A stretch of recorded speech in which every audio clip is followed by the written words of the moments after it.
Keutamaan sedekah. Quran Surah Al-Baqarah ayat 271.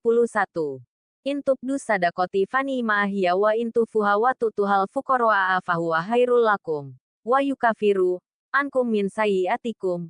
Walahu bima ta'maluna habir.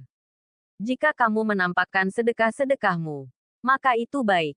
Dan jika kamu menyembunyikannya dan memberikannya kepada orang-orang fakir, maka itu lebih baik bagimu dan Allah akan menghapus sebagian kesalahan-kesalahanmu. Dan Allah Maha teliti apa yang kamu kerjakan. Juz ketiga, Tafsir. Jika kamu menampakkan sedekah-sedekahmu, baik yang wajib seperti zakat, maupun yang sunnah, bukan untuk tujuan ria dan pamer, maka itu baik selama itu didasari keikhlasan. Sebab dapat mendorong orang lain bersedekah dan menutup pintu prasangka buruk yang menjerumuskan pelakunya ke dalam dosa.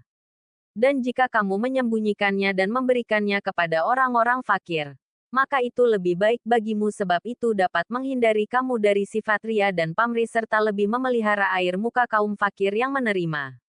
Dan dengan bersedekah dari harta yang halal dan disertai keikhlasan Allah akan menghapus sebagian kesalahan-kesalahanmu, yang berupa dosa-dosa kecil, bukan dosa besar dan bukan juga yang terkait dengan hak orang lain. Kebajikan yang dilakukan dengan ikhlas dapat menghapuskan dosa-dosa kecil seperti disebut dalam surah Hud ayat 114. Dan Allah Maha teliti dan Maha mengetahui terhadap apa yang kamu kerjakan. Dan Dia akan memberi balasan yang setimpal. Dalam ayat ini, Allah menyebutkan orang-orang yang memberikan sedekah kepada fakir miskin dengan terang-terangan, terlihat dan diketahui atau didengar orang lain. Cara yang demikian adalah baik, asal tidak disertai perasaan ria. Sebab, menampakkan sedekah itu akan menghilangkan tuduhan bakil terhadap dirinya. Dan orang yang mendengarnya akan turut bersyukur dan mendoakannya. Dan mereka akan menghormati dan meniru perbuatannya itu. Selanjutnya, Allah menerangkan bahwa apabila sedekah itu diberikan dengan cara diam-diam dan tidak diketahui orang lain, maka cara yang demikian adalah lebih baik lagi.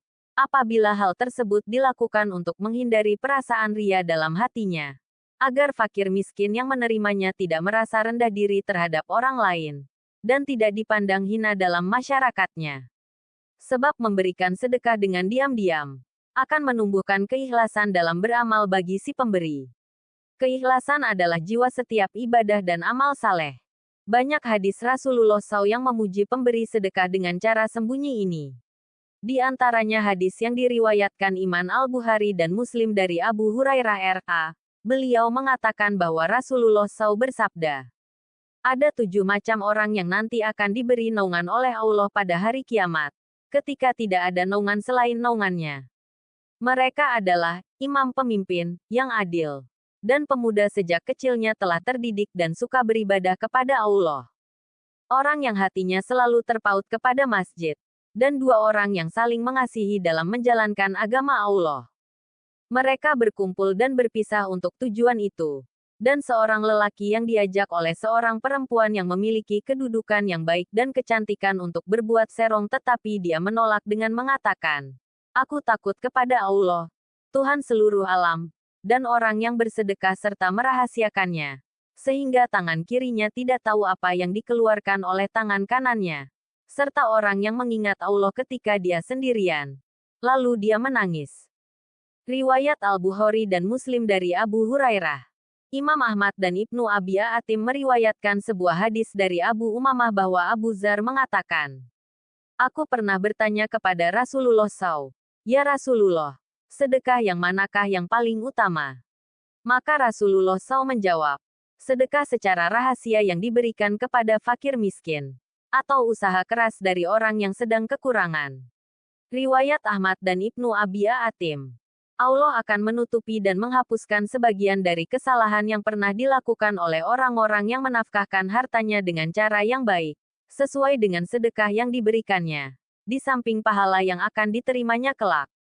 Kemudian Allah memperingatkan bahwa Dia senantiasa mengetahui apa saja yang diperbuat hambanya, serta niat yang mendorongnya untuk berbuat. Semua itu akan dibalasnya sesuai dengan amal dan niatnya itu. Keterangan mengenai Qs. Al-Baqarah, Surat Al-Baqarah yang 286 ayat itu turun di Madinah yang sebahagian besar diturunkan pada permulaan tahun Hijrah. Kecuali ayat 281 diturunkan di Mina pada Haji Wada, Haji Nabi Muhammad S.A.W. yang terakhir. Seluruh ayat dari surat Al-Baqarah termasuk golongan Madaniyah. Merupakan surat yang terpanjang di antara surat-surat Al-Quran yang di dalamnya terdapat pula ayat yang terpanjang ayat 282. Surat ini dinamai Al-Baqarah karena di dalamnya disebutkan kisah penyembelihan sapi betina yang diperintahkan Allah kepada Bani Israel ayat 67 sampai dengan 74 di mana dijelaskan watak orang Yahudi pada umumnya. Dinamai Fustatul Quran puncak Al-Quran karena memuat beberapa hukum yang tidak disebutkan dalam surat yang lain. Dinamai juga surat Alif Lam Mim karena surat ini dimulai dengan Alif Lam Mim. Hadits pilihan. Abu Hurairah radhiyallahu anhu berkata bahwa Rasulullah shallallahu alaihi wasallam bersabda, Allah Azza wa Jalla telah berfirman, setiap amal anak Adam adalah teruntuk baginya kecuali puasa. Puasa itu adalah bagiku, dan akulah yang akan memberinya pahala. Dan puasa itu adalah perisai. Apabila kamu puasa, maka janganlah kamu merusak puasamu dengan rafats, dan jangan pula menghina orang. Apabila kamu dihina orang ataupun diserang, maka katakanlah, sesungguhnya saya sedang berpuasa. Demi Allah, yang jiwa Muhammad ada di tangannya. Sesungguhnya bau mulut orang yang berpuasa lebih harum di sisi Allah pada hari kiamat kelak daripada wanginya kesturi. Dan bagi mereka yang berpuasa ada dua kebahagiaan. Ia merasa senang saat berbuka lantaran puasanya. Dan senang pula saat berjumpa dengan Rabb-nya juga karena puasanya. Hadis riwayat Muslim nomor 1944. Sumber Kemenak.go.id